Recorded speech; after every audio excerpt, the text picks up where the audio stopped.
하나님의 말씀은 다니엘서 8장의 말씀입니다. 지난 수요일에 이어서 다니엘 8장 말씀 함께 보겠습니다. 구약 성경 1246쪽입니다. 1246쪽 다니엘의 8장 말씀 함께 보겠습니다. 1절부터 마지막 절까지 같이 보겠습니다. 함께 봅니다. 다니엘 8장입니다. 나 다니엘에게 처음에 나타난 환상 후에 벨사살 왕 제3년에 다시 한 환상이 나타나니라. 내가 환상을 보았는데 내가 그것을 볼 때에 내 몸은 엘람 지방 수산성에 있었고 내가 환상을 보기에는 을레 강변에서이니라. 내가 눈을 들어 본즉 강가에 두 뿔 가진 순양이 섰는데 그 두 뿔이 다 길었으며 그중 한 뿔은 다른 뿔보다 길었고 그 긴 것은 나중에 난 것이더라. 내가 본즉 그 순양이 서쪽과 북쪽과 남쪽을 향하여 받으나 그것을 당할 짐승이 하나도 없고 그 손에서 구할 자가 없으므로 그것이 원하는 대로 행하고 강하여졌더라. 내가 생각할 때에 한 순념소가 서쪽에서부터 와서 온 지면에 두루 다니되 땅에 닿지 아니하며 그 염소의 두 눈 사이에는 현저한 뿔이 있더라. 그것이 두 뿔 가진 순양 곧 내가 본 바 강가에 섰던 양에게로 나아가되 분노한 힘으로 그것에게로 달려가더니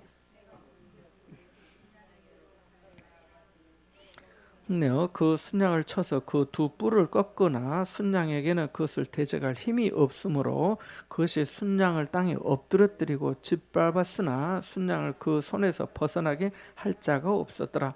순념소가 스스로 심히 강대하여 가더니 강성할 때에 그 큰 뿔이 꺾이고 그 대신에 현저한 뿔 넷이 하늘 사방을 향하여 났더라. 그 중 한 뿔에서 또 작은 뿔 하나가 나서 남쪽과 동쪽과 또 영화로운 땅을 향하여 심히 커지더니 그것이 하늘 군대에 미칠 만큼 커져서 그 군대와 별들 중에 몇을 땅에 떨어뜨리고 그것을 짓밟고 또 스스로 높아져서 군대의 주제를 대적하며 그에게 매일 드리는 제사를 없애버렸고 그의 성소를 헐었으며 그의 악으로 말미암아 백성이 매일 드리는 제사가 넘긴 바 되었고 그것이 또 진리를 땅에 던지며 자의로 행하여 형통하였더라. 내가 들은즉 한 거룩한 이가 말하더니 다른 거룩한 이가 그 말하는 이에게 묻되 환상에 나타난 바 매일 드리는 제사와 망하게 하는 죄악에 대한 일과 성소와 백성이 내준 바 되며 짓밟힐 일이 어느 때까지 이를꼬 하매 그가 내게 이르되 2300 주야까지니 그때에 성소가 정결하게 되리라 하였느니라. 나 다니엘이 이 환상을 보고 그 뜻을 알고자 할 때에 사람 모양 같은 것이 내 앞에 섰고 내가 들은즉 을레 강 두 언덕 사이에서 사람의 목소리가 있어 외쳐 이르되 가브리엘아 이 환상을 이 사람에게 깨닫게 하라 하더니 그가 내가 선 곳으로 나왔는데 그가 나올 때에 내가 두려워서 얼굴을 땅에 대고 엎드리매 그가 내게 이르되 인자야 깨달아 알라 이 환상은 정한 때 끝에 관한 것이니라. 그가 내게 말할 때에 내가 얼굴을 땅에 대고 엎드려 깊이 잠들매 그가 나를 어루만져서 일으켜 세우고 이르되 진노하시는 정한 때 끝에 관한 것임이라. 내가 본 바 두 뿔 가진 순양은 곧 메대와 바사 왕들이요 털이 많은 순념소는 곧 헬라 왕이요 그의 두 눈 사이에 있는 큰 뿔은 곧 그 첫째 왕이요 이 뿔이 꺾이고 그 대신에 네 뿔이 났은즉 그 나라 가운데서 네 나라가 일어나되 그의 권세만 못하니라.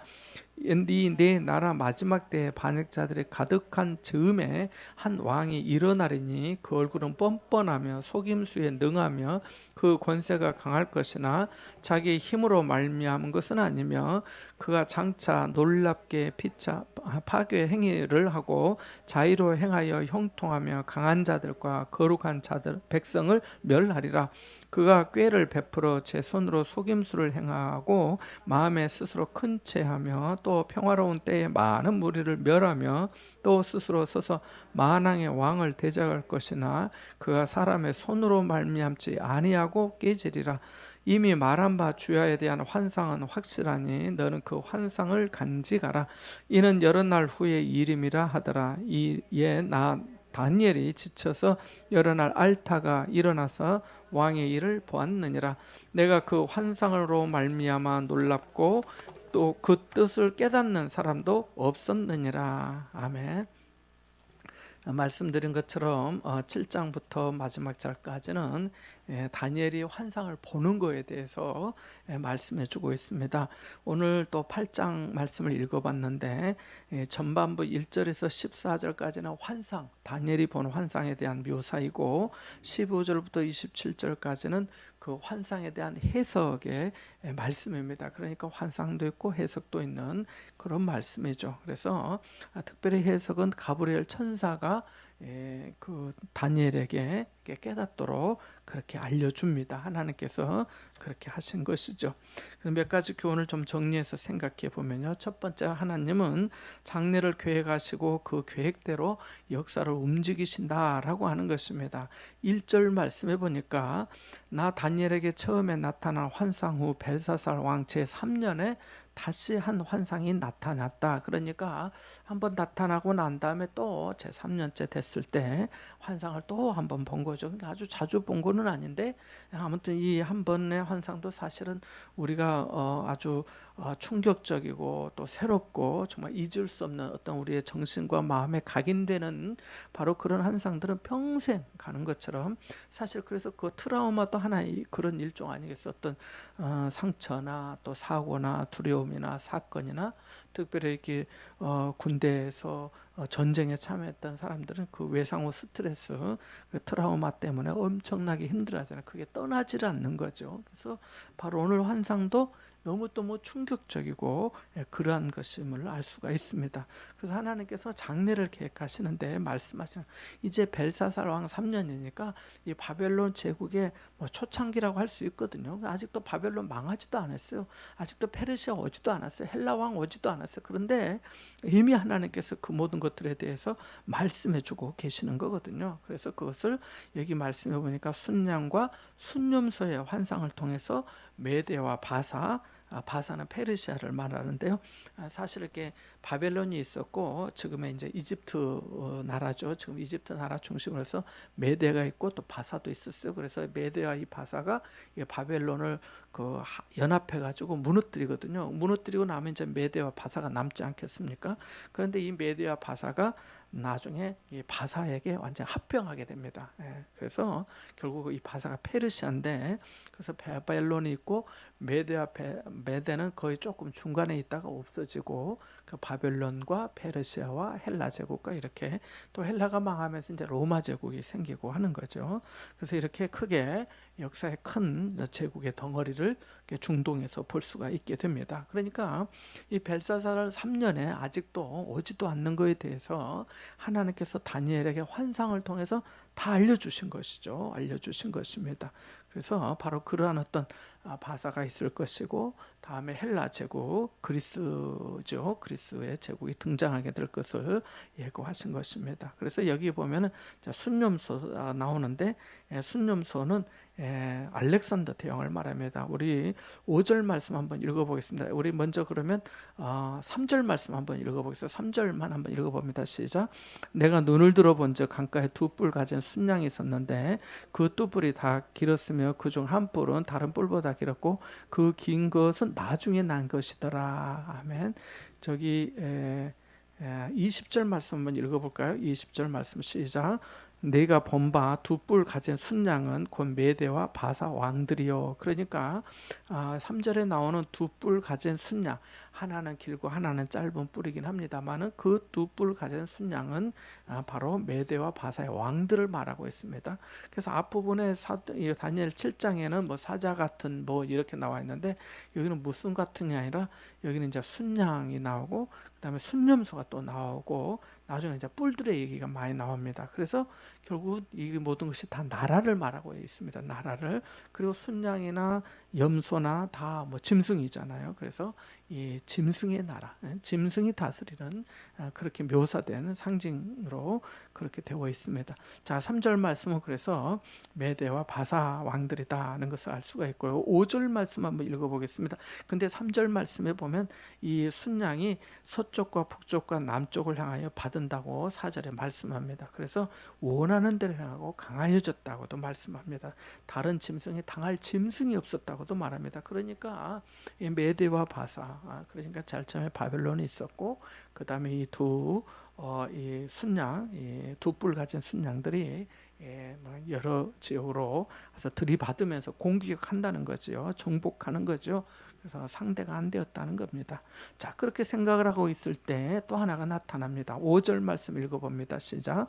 내가 생각할 때 한 순염소가 서쪽에서부터 와서 온 지면에 두루 다니되 땅에 닿지 아니하며 그 염소의 두 눈 사이에는 현지한 뿔이 있더라. 그래서 한 순염소가 또 나타납니다. 순염소. 21절 말씀 한번 읽어보겠습니다. 21절입니다. 시작.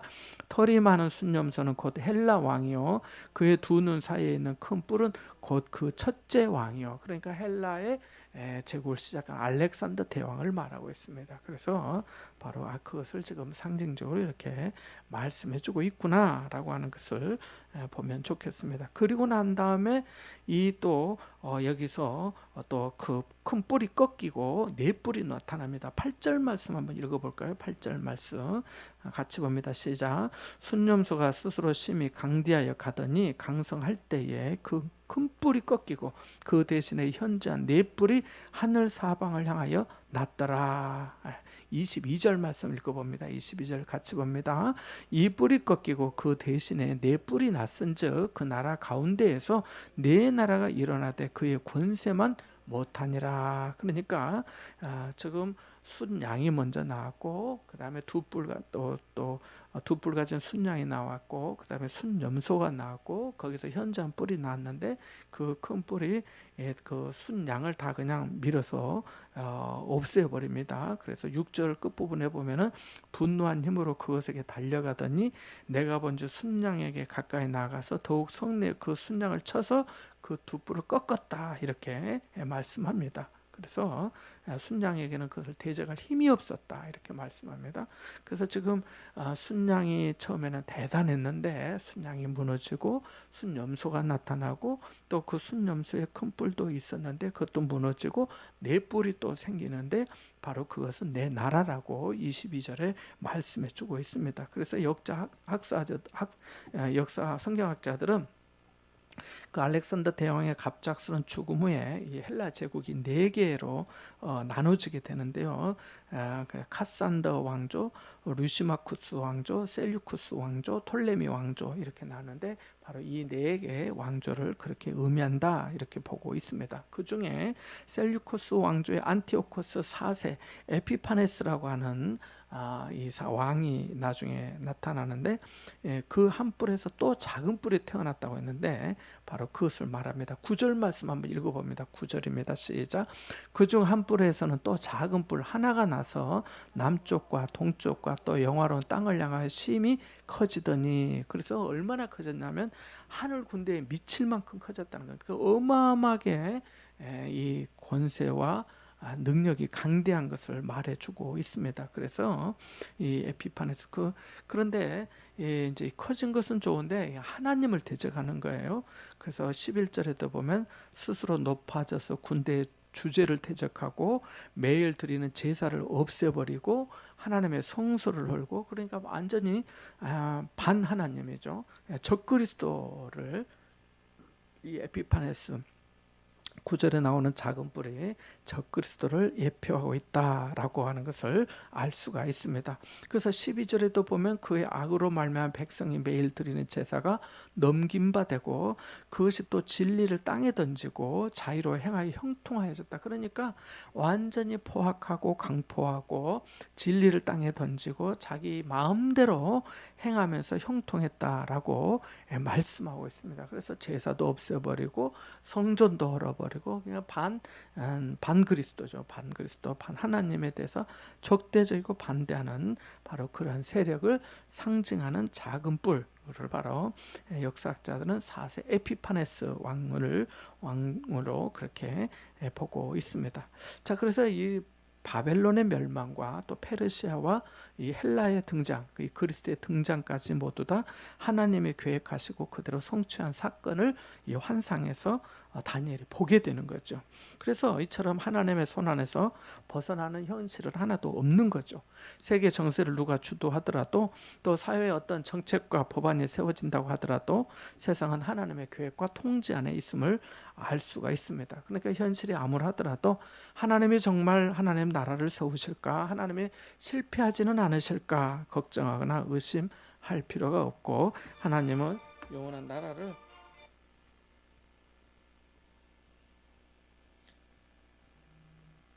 소리 나게 하느라고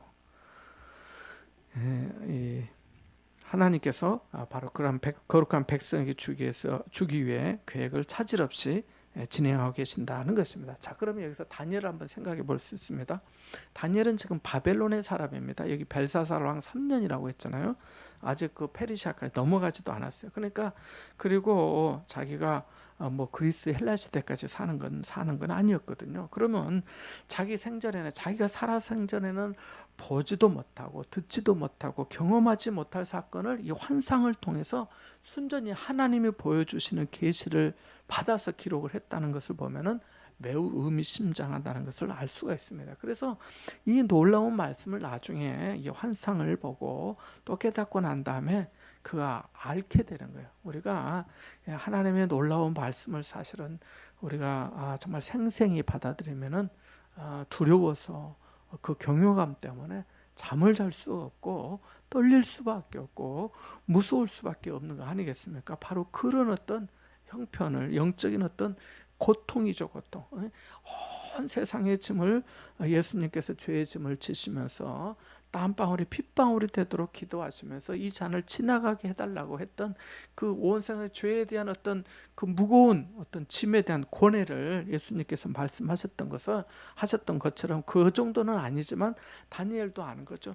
이 이상한 것들이 순양이 있었다가 또 순염소가 나타났다가 거기서 또 작은 뿔이 생겨가지고 성소를 없애버리고 제사를 없애버리고 하나님의 군대를 대적하고 이거 너무너무 이상하잖아요. 너무너무 분명히 하나님께서 천지의 주제시고 창조자 하나님이시고 전능하신 분인 것을 아는데도 불구하고 이게 도대체 뭐냐는 거죠. 이게 도대체 그래서 매일 드리는 제사도 못하게 하고 하는 이런 세상이 온다고 하는 것을 생생히 우리가 경험한다면 아플 수밖에 없는 거죠. 어떻게 안 아프면 이상한 거죠. 그래서 바로 다니엘이 여러 날 동안 앓다가 일어났다라고 27절에 말씀하고 있습니다. 그리고 실제로 또 천사가 알려줄 때도 그가 아주 그냥 이게 땅에 얼굴을 대고 엎드려져서 그냥 기진하게 되는 것을 또 28절 말씀에서도 보게 됩니다. 그러니까 우리가 내가 이 세상을 지금은 살지만 내 생의 수완만이 아니라 하나님께서 어떤 경우에는 나가 이 세상을 떠나고 난 다음의 일들도 하나님께서 우리에게 계시와 또 환상으로 보여주실 수도 있다는 것을 알 수가 있습니다. 자, 본문에서 두 번째 교훈은 세상 권력은 강한 것 같지만 유한하고 보이는 것보다 약하다는 것입니다. 아까 말씀드린 것처럼 3절과 4절 말씀해 보면은 이 순양이 그것을 당할 짐승, 순양에 당할 짐승이 하나도 없었다고 말합니다. 그리고 끝부분에도 그 손에서 구할 자가 없으므로 그것이 원하는 대로 행하고 강해졌다고 합니다. 그러니까 1절부터 4절까지 보면은 순양의 세상입니다.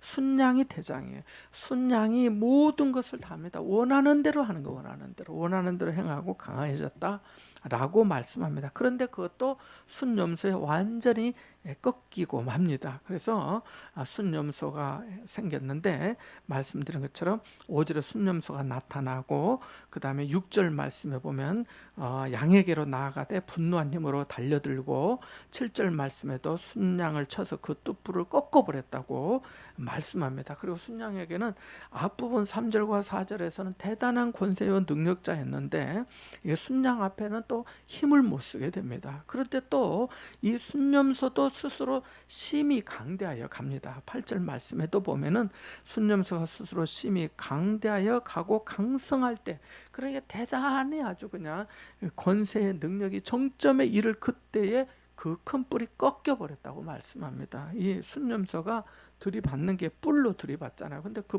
뿔이 꺾인 거예요. 그 대신에 현저한 뿔 넷이 또 나타나고, 또 그것도 그 중에서 작은 뿔 하나가 나타나서 아주 하늘 군대에 미칠 만큼 커지게 된다고 말씀합니다. 그래서 이러한 모든 것들을 연결해서 볼 것 같으면은 이 모든 것들이 유한하다는 거죠. 그때는 제일 잘 나가는 것 같고, 뭐 두려운 것이 없는 것 같고, 내가 모든 권세를 가진 것 같지만은 아니라는 거죠. 아니라는 거죠. 그래서 그리고 이 작은 뿔이 하나님을 대적하고 하나님의 백성을 핍박하는데 이렇게 말합니다. 이제 물어봐요. 이렇게 너무너무 진리를 땅에 던지고 자유로 행하여 형통하니까 13절과 14절 한번 읽어볼까요? 같이 봅니다. 시작. 내가 들은즉 한 거룩한 이가 말하더니 다른 거룩한 이가 그의 말하는 이에게 묻되 환상에 나타난 바 매일 드리는 제사와 망하게 하는 죄악에 대한 일과 성소와 백성이 내준바된 되며 짓밟힐 일이 어느 때까지 이를꼬 하매, 그러니까 이 고난의 때가 어느 때까지 임할 거라는 말입니다. 성소가 짓밟히게 되고 내준 바 되고, 또 성소와 백성이 다 내어준 바 돼서, 그렇게 이 짐승에게 내어준 바 돼서 박해와 핍박을 받는다는 거죠.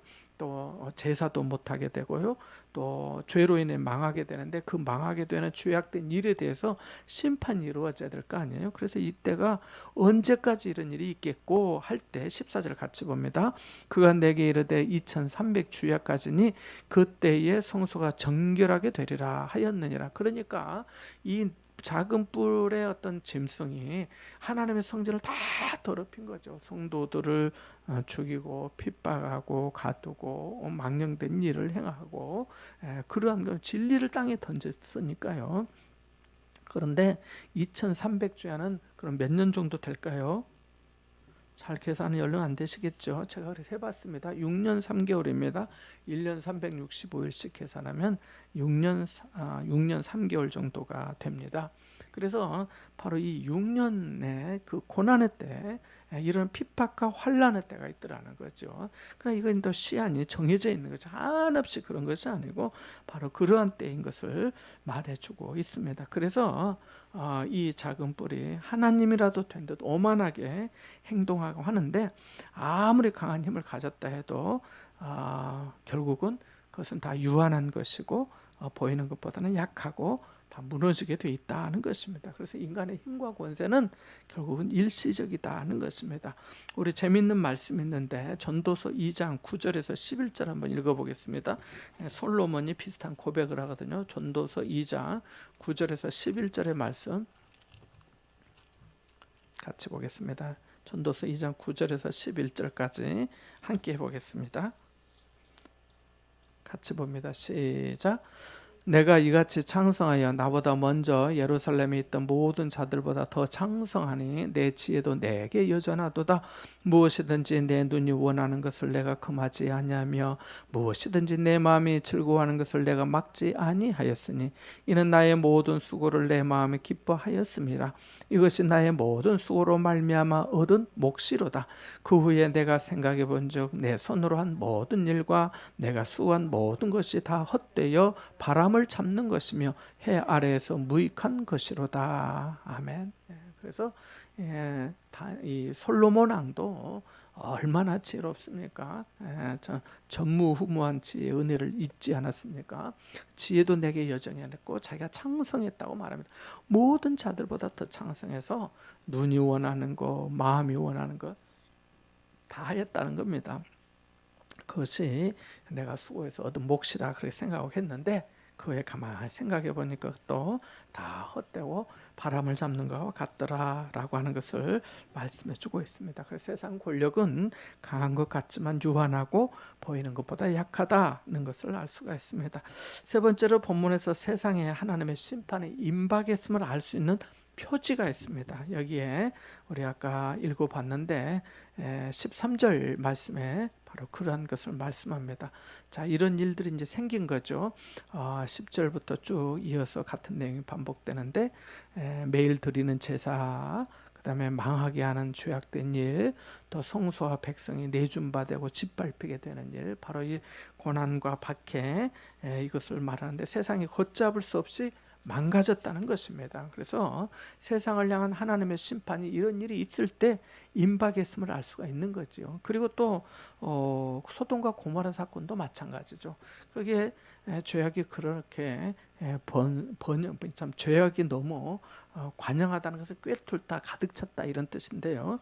바로 그 도시 가운데 그렇게 하니까 결국은 하늘에서 불과 유황이 내려서 심판하게 되지 않았습니까? 그러니까 오늘 말씀을 통해서 하나 이런 일이 생기고 세상이 이런 거 보니까 우리가 그러잖아요. 예수님께서도 세상에 징조가 나타나리니 이렇게 하면서 뭐 기근과 또 서로 싸우고 또 가족이 원수가 되고 또 뭐 재난이 있고 뭐 홍수가 있고 뭐 이런 일들이 얼마나 많습니까? 그래서 이런 일들로 말미암아서 하나님의 심판이 임박했음을 알 수가 있다. 이런 어떤 표지를 말씀을 통해 우리에게 알려주시는 것이죠. 제가 몇 구절 그 말씀드린다는 게 빼먹었는데 말씀을 드리고 이렇게 되면은 하나님의 심판이 불가피하다는 것을 알 수가 있습니다. 자, 몇 절 말씀을 드리겠습니다. 11절, 12절, 13절, 11절, 12절, 13절, 그 다음에 15절부터 18절까지 15, 16, 17, 18절, 그 다음에 20절, 그리고 25절, 26절, 27절 이렇게 표시를 하면 좋겠습니다. 20절, 25, 26, 27절까지요.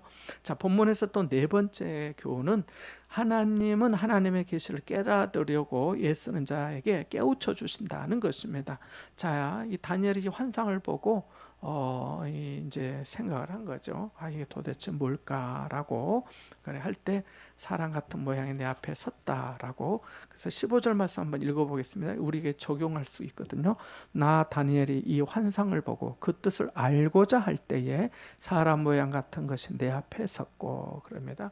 그 뜻을 알고자 할 때에 라고 말씀하고 있습니다. 그래서 우리가 하나님의 말씀을 또 읽으면서 또 배우면서 때로 어렵다고, 물론 저도 어려울 때가 많이 있습니다만은 이야기 어렵다고 해서 그냥 내버려 두지 않고 이게 뭘까 하나님, 이 말씀의 의미가 뭘까요? 또 제가 어떻게 적용해야 될까요? 라고 기도할 때 하나님께서 누구를 보내주십니까? 이 가브리엘을 보내주십니다. 16절 말씀, 17절 말씀, 18절까지 하면 중요하니까 읽어보겠습니다. 시작.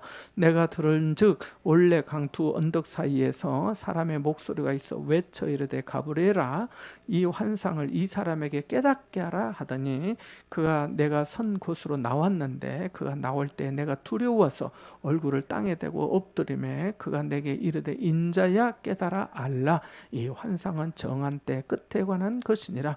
그가 내게 말할 때에 내가 얼굴을 땅에 대고 엎드려 깊이 잠들매 그가 나를 어루만져서 일으켜 세우며 이렇게 말씀합니다. 그래서 하나님께서 다니엘이 그 뜻을 알고자 할 때 이 가브리엘 천사를 통해서 깨닫게 해주십니다. 그래서 거기 나와서 바로 그렇게 깨닫게 해주는 그런 은혜를 또 다니엘이 입게 되죠. 그래서 다니엘이 이 천사의 등장, 이 가브리엘 천사가 등장할 때 압도되어서 엎드려 깊이 잠이 들자 또 가브리엘이 그를 오르만져 일으켜 세워줍니다. 그리고 이것은 환상이 바로 정한 때과 끝에 관한 것이다 라고 하는 것을 알려줍니다. 그러니까 세상 어떤 종말과 심판과 이 마지막 때에 그런 일들이 있을 것을 말씀해 주시니까 다니엘 입장에서 얼마나 놀라겠습니까? 자기가 얼마나 살지 알 수는 없지만 이게 하나님의 뜻이구나 계시구나 받아들이고 있으니까 자기가 그렇게 할 수밖에 없는 거죠. 자, 하나님은 자기의 사역자가 심신이 곤고할 때 어루만져 주십니다.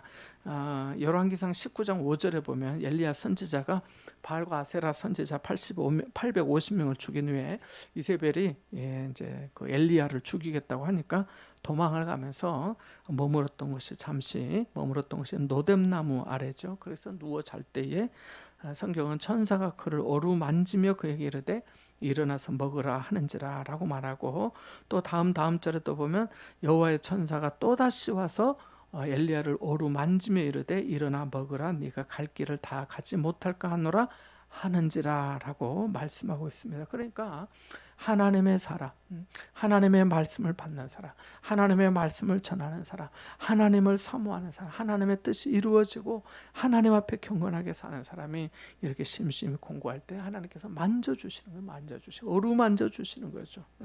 우리가 전에 아바 아버지 찬양을 어느 주일날 불렀는데, 아바 아버지 나를 안으시고 바라보시는 그 아버지라고 우리가 부른 것처럼 하나님께서 우리를 만져주시는 거죠. 만져주시는 거예요. 그래서 하나님이 우리를 만져주실 때 우리가 치유를 받고 우리의 상처가 싸매지고 우리의 영혼이 소생하게 되는 줄 믿습니다. 그래서 제일 좋은 것은 하나님이 만져주시고, 하나님의 말씀을 통해서 내 마음을 만져주시고, 또 찬양을 통해서 내 마음을 만져주시고, 기도할 때 내 마음을 어루만져 주시는 거죠. 그래서 저는 이 어루만져서 이렇게 세우신다고 하는 게 얼마나 마음이 좀 위로가 되는 말씀인지 모릅니다. 그래서 하나님은 바로 그러하신다는 겁니다.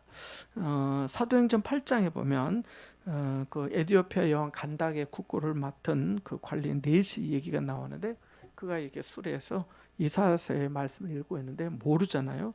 그때 성령의 인도함을 지시를 받아서 그 빌립이 그에게로 옵니다. 그래서 물어요. 그에게 읽는 것을 깨닫습니까? 라고 하니까 사도행전 8장 31절에 보면 지도해 주는 사람이 없으니 내가 어찌 깨달을 수 있느냐라고 묻습니다. 그래서 빌립을 청하여서 수레에 올라와 같이 앉아서 그때부터 말씀을 쭉 해서 예수 그리스도에 대한 복음을 전하는 것을 보게 됩니다. 그러니까 우리가 하나님의 말씀에 대해서 알고자 하는, 일단 알고자 하는 그런 사모하는 마음이 있어야죠. 그 데살로니가 교회 성도들 그랬다잖아요. 베레아 교회, 베레아의 사람들이 이 말씀이 그러한가 아니한가. 데살로니가 교회 성도들은 바울의 말을 사람의 말로 받지 않냐고 하나님의 말씀으로 받았다는 거죠. 그냥 늘 하나님의 말씀으로 받고, 그 하나님의 말씀이 그러한가 아니한가 하면서 신사적이었던 그 베레아의 사람들처럼 그렇게 보는 거죠. 그래서 그럴 때 하나님께서 깨닫게 해주시고 은혜를 주신다는 것입니다. 다섯 번째는 믿는 자들에게 박해가 있을 것이지만 하나님이 그들을 심판하실 것이다 라고 하는 말씀입니다. 자, 그래서 이렇게 쭉 그 작은 뿔이 일어나서 적그리스도의 예표로서 그런 일을 하는데, 23절 한번 읽어볼까요? 23절 24절 한번 봅니다. 시작. 이 내 나라 마지막 때에 반역자들이 가득할 즈음에 한 왕이 일어나리니 그 얼굴은 뻔뻔하며 속임수에 능하며 그 권세가 강할 것이나 자기의 힘으로 말미암은 것이 아니며 그가 장차 놀랍게 파괴 행위를 하고 자유로 행하여 형통하며 강한 자들과 거룩한 백성을 멸하리라. 그러니까 23절과 24절 말씀은 이 적그리스도의 아주 참 하나님을 거역하고 속인다는 게 사탄이 하는 일이잖아요. 마귀는 거짓말로 속이고 취하고 하니까 뻔뻔하고 권세가 강하고 그리고 파괴 행위를 놀랍게 하고 강한 자들, 거룩한 백성들을 다 멸한다고 말하고 있으니까요. 자, 그런데 그가 하는데 25절 그 표시하라고 말씀드렸는데 거기에 이제 결론이 나옵니다. 그가 깨지게 됩니다. 25절 같이 봅니다. 시작. 그가 꾀를 베풀어 제 손으로 속임수를 행하고 마음에 스스로 큰 체하며 교만하다는 거죠. 또 평화로운 때에 왕을 대적할 것이나 그가 사람의 손으로 말미암지 아니하고 깨지리라. 그러니까 사람의 손이 아닌 하나님께서 사람의 손에 의해서 어떻게 되는 것이 아니라 하나님이 처리하신다. 하나님이 처리하신다. 실제로 그러한 예가 있죠. 사도행전 12장에 보면은 그 헤롯 왕이 그 시돈 사람들이 그 헤롯 왕궁에서 음식을 먹으면서 이제 고마워가지고 헤롯 왕이 우리 식으로 하면 누구 막 이렇게 연호하는 것처럼 막 부르는 것처럼 헤롯 왕이 그렇게 이제 하게 되면 너무 기분이 좋아가지고 그래서 하나님께 영광을 돌리지 않냐고 자기에게로 돌렸다가 벌레가 먹어서 죽었다라고 성경이 말합니다. 예전 성경에는 충이 먹어 죽었다 이렇게 되어 있었어요. 그러니까 사람의 손으로 말미암지 않고 하나님께서 치신 것이죠. 그래서 여기도 마찬가지입니다. 바로 그러한 말씀을 해주고 있습니다. 그래서 이 안티오코스 4세 에피파네스는 실제로 예루살렘의 수많은 사람들을 학살했을 뿐만 아니라 성전의 제사를 못하게 했고 안식일을 지키지 못하게 했고 번제단 위에다가 그 유대인들이 부정하다고 하는 그 돼지를 희생 제물로 바치고 또 성전에다가 그 로마의 이 제우스 신상을 가져다 놓고 이것이 신이다 하면서 하나님을 섬기지 못하게 하고 하나님을 모욕했다고 합니다. 그러니까 기가 막힌 일들이죠. 기가 막힌 안 믿는 사람들은 뭐 그러나 저러나 상관하지 않겠지만 믿는 사람들에게는 받아들일 수가 없는 거죠. 그래서 근데 놀랍게도 이러한 박해는 모양만 달리했을 뿐이지 오늘날에도 구석구석에서 나타나고 있죠. 중요한 것은 바로 그러한 모든 것들이 있기도 하지만 하나님께서 때가 되면은 다 그 모든 것을 다 깨뜨리실 것이다라고 말씀하고 있습니다. 그래서 이게 박해자들의 최후이고 원수 갚는 것이 내게 있으니 내가 갚으리라고 하신 약속의 말씀대로 하나님께서 그리하신다는 것을 다시 알 수가 있습니다. 자, 이제 26절, 27절 읽어보겠습니다. 이미 말한 바 주야에 대한 환상은 확실하니 너는 그 환상을 간직하라. 이는 여러 날 후에 일임이라 하더라. 이에 나 다니엘이 지쳐서 여러 날 앓다가 일어나서 왕의 일을 보았느니라. 내가 그 환상으로 말미암아 놀랐고 그 뜻을 깨닫는 사람도 없었느니라. 모두 다 자기 있는 인생 눈앞에 있는 것만 생각하고 사니까 관심도 없고 깨닫는 사람이 누가 있겠습니까? 이 환상을 받은 다니엘만 간직하고 있는 거죠. 그래서 우리가 26절 말씀을 우리도 적용해 볼 수가 있습니다. 내게 주신 비전을 간직해야 되는 거죠. 너는 그 환상을 간직하라고 말씀하고 있거든요. 간직하라고. 그러니까 내게 말씀하신 비전, 나를 통해 이루실 비전, 내가 감당해야 할 비전, 주님이 세상을 통치하시는 비전, 그리고 다시 오실 영광의 주님에 대한 비전을 간직해야 되는 것입니다. 그래서 바로 그러한 말씀을 우리에게 말씀해 주고 있습니다. 그리고 또 27절 말씀 보면 자기가 너무 앓다가 그렇게 나중에 여러 날 앓다가 일어나서 이제 다시 기력을 회복해서 일을 보았다라고 말씀하고 있는데 우리도 마찬가지죠. 고난당하고 또 고난당할 성도들을 생각하면서 그 고통에 공감하는 거 무심하게 여기지 말고 그래야 위로가 되고 또 힘이 되지 않겠습니까? 그래서 오늘 이 말씀을 여기까지 함께 또 배웠습니다. 우리 같이 한번 기도하겠습니다. 하나님, 저희들도 참 우리에게 말씀해 주시고 보여주신 어떤 환상이나 또 말씀의 내용들 오히려 이렇게 말씀해 주신 것이 시험을 당했을 때 하나님께서 말씀해 주신 대로 예배도 진짜 뭐 없애버렸구나, 뭐 코로나도 뭐 비슷한 예라고 이렇게 할 수는 없지만은 어쨌든 예배하기 어려운 환경이었지 않습니까? 그래서 매일 드린 예배도 없애버리고 이런 어떤 일들이 있어서는 아니 되는데 또 우리가 그런 어떤 고난과 또 환난의 때가 오더라도 우리가 믿음을 지키고 다니엘처럼 내가 아파 앓더라도 그 환상을 간직하면서 그까지 믿음으로 승리하여는 저 여러분들이 될 수 있기를 바랍니다. 말씀과 비전을 깨달아 알게 하소서. 악한 현실에서도 믿음으로 인내하고 승리하게 하소서. 또 선교사님들 위해서 또 연약한 어르신분들 위해서 또 이번에 치러준 김종철 집사님 또 우리 김현령 권사님 같이 한번 함께 기도하겠습니다. 기도합니다.